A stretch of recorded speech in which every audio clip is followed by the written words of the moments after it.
तो मैंने उनको बोला कि आप थोड़ी सीवी करवा लो अपनी कॉपी, तो जहाँ जहाँ इंटरव्यू होता है तो आप वहाँ वहाँ चले जाओ।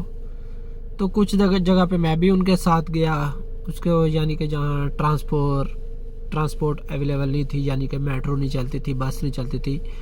यहाँ पे मेट्रो एक कार्ड मिलता है, उसमें आप पैसे जमा करवा के तो आप अपने ट्रांसपोर्ट का बंदोबस्त खुद कर सकते हो, यानी कि कोई आपको टैक्सी यानी कि एक्सपेंसिव खर्चा की ज़रूरत नहीं है, आप नॉर्मल में कर सकते हो। तो यानी कि आपके कार्ड में 7 से 8 दरम हो तो आप पूरा दुबई जहाँ जहाँ मेट्रो बस और मेट्रो ट्रेन मेट्रो खुद जाती है वहाँ पे आप जा सकते हो।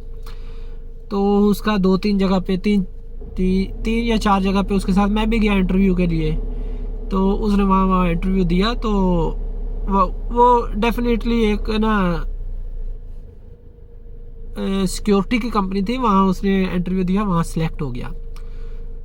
तो सिक्योरिटी वालों ने उनसे 2500 दरम मांगा कि हम आपका 2500 दरम लेंगे आपसे, आपको एक सीरा कार्ड बना के देंगे अगर आपका वो कार्ड हो जाएगा 15 दिन के अंदर अंदर। 15 दिन उसके वीज़े को रहते थे, 2 महीने का वीज़ा था, 15 दिन रहते, सॉरी हाँ उस 2 महीने का वीज़ा था उसका, क्योंकि उस वक्त 3 मंथ का भी लगता था, 2 मंथ का भी लगता, तो उसका 2 मंथ का वीज़ा था।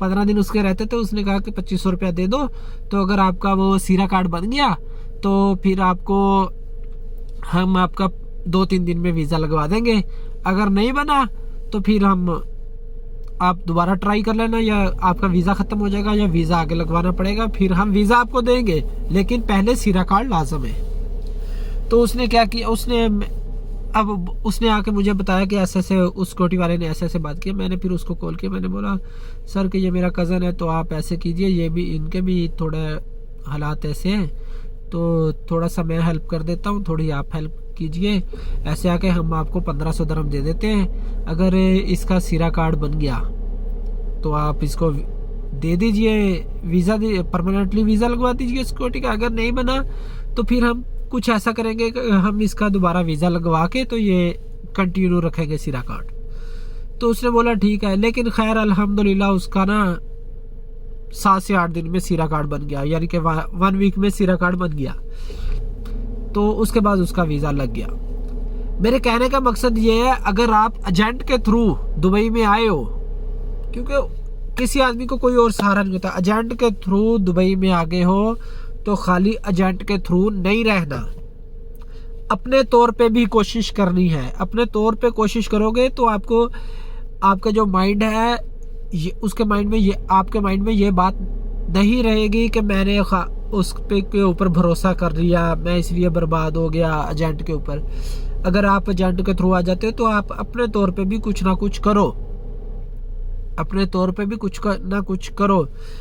मेरा एक दोस्त था यहाँ पे पठान, उसने 3 विजिट वीज़े लगवाए, चौथे वीज़े पे उसको जॉब मिल गई।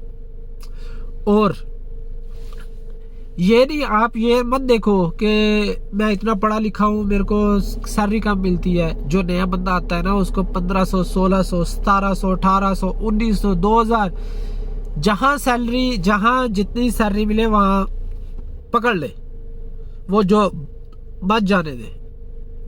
और जो दुबई पाकिस्तान से ये लोग आते हैं कि मैंने प्लम्बरी का काम सीखा हुआ है, मैं उधर जाके प्लम्बरी का ही करूँगा, ऐसे नहीं होता। इलेक्ट्रिक का काम सीखा है, इलेक्ट्रिक का ही करूँगा, ऐसे नहीं होता। ये दोनों मैं मेल फीमेल दोनों के लिए बोल रहा हूँ, मेल फीमेल दोनों के लिए ये ऑप्शन। आप अगर यहाँ पे आ जाते हो एजेंट के थ्रू तो आप खुद भी कोशिश करो, मिल जाएगी जॉब यहाँ पे। ये दुबई सबको खाने के लिए देता है, दुबई सबको खाने के लिए देता है, लेकिन इंसान को खुद मेहनत करनी पड़ेगी। मेहनत करोगे खुद खाओगे, अपने घर वालों को खिलाओगे। इंसान इतने पैसे भर के दुबई में आता है, खाली विजिट करके वापस उसको नहीं जाना चाहिए।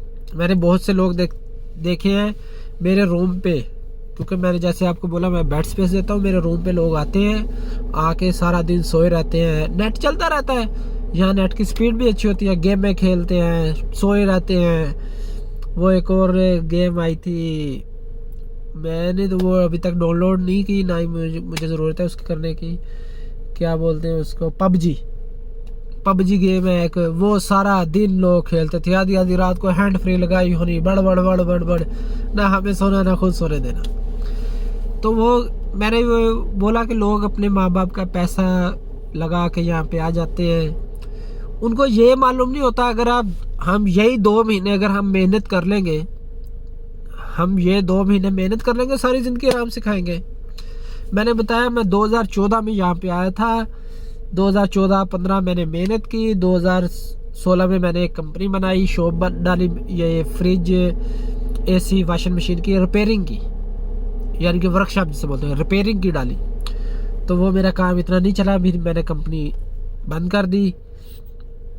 फिर मैंने अब और कंपनी बनाई है MBA टेक्निकल सर्विस के नाम से, मोहम्मद बासत अकरम के नाम से, क्योंकि मेरे बड़े भाई का नाम है। तो अब मेरी वो कंपनी चल रही है, आप गूगल में मारेंगे MBA टेक्निकल सर्विस आएगी। तो अब ये हाल है। इस मेरे कहने का मकसद ये है, अगर आप एजेंट के थ्रू आ जाते हैं, आप खुद भी कोशिश कीजिए, जॉब यहाँ पे मिल जाती है। तो चैनल को लाइक सब्सक्राइब कीजिए, मैं आपको आगे जाके और भी वीडियो बताऊंगा।